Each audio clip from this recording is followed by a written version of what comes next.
I'm talking about I ain't never danced as hard in my life. I'm talking about going to crazy. It was the crazy. Them joints. Hot record. It was crazy.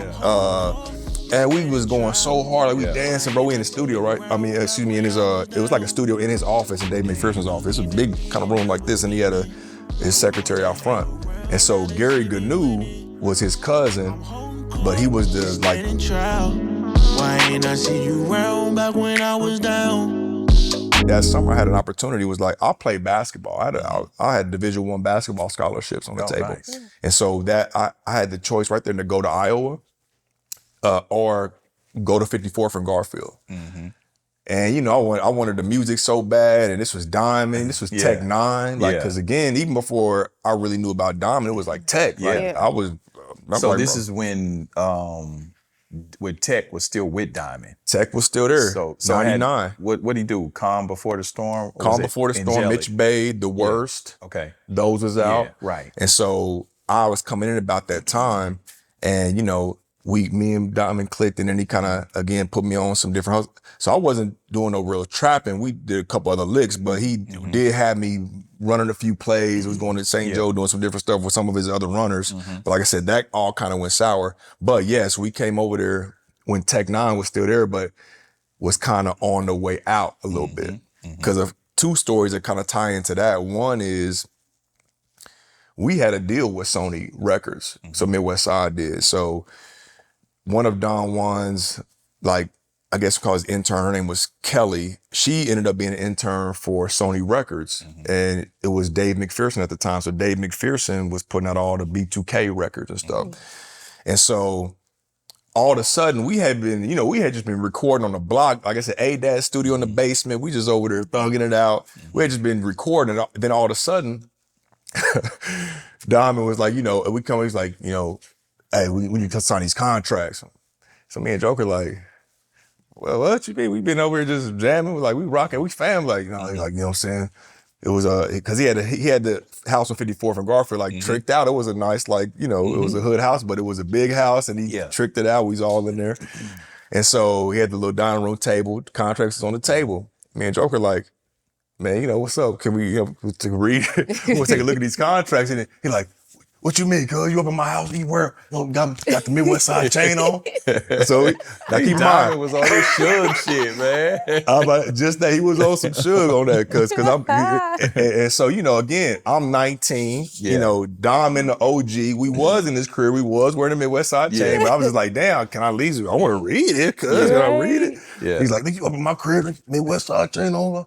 So I'm like, all right, so me and Joker, all right, so we signed it, right? Yeah. The thing was, is like that whole time we had just been grinding, no contract. So why all of a sudden we want to sign?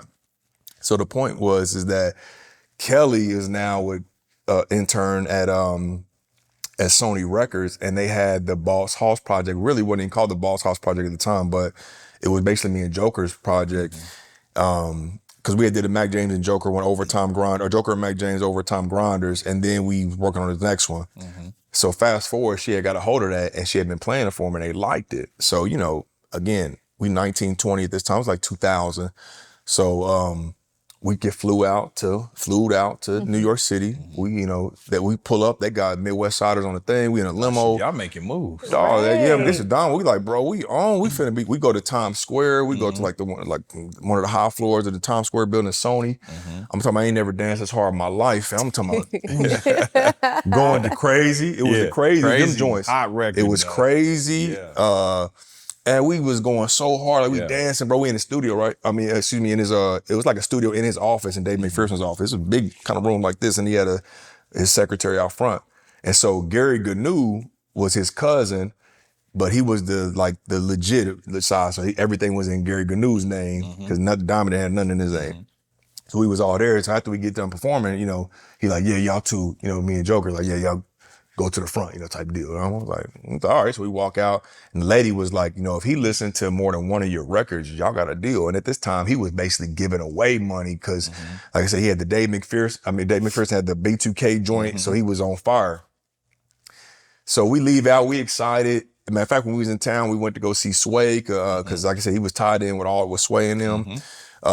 We get back to the town, you know, a month go by, like, we don't nothing happen. We like, Dom, what's up? Like, man, just keep making hits, cuz. Just keep making hits. I was like, all right. So he's like, I'll give you $500 every hit record, you know what I mean? So we like, all right, bet. So me and Joker were whipping up the music.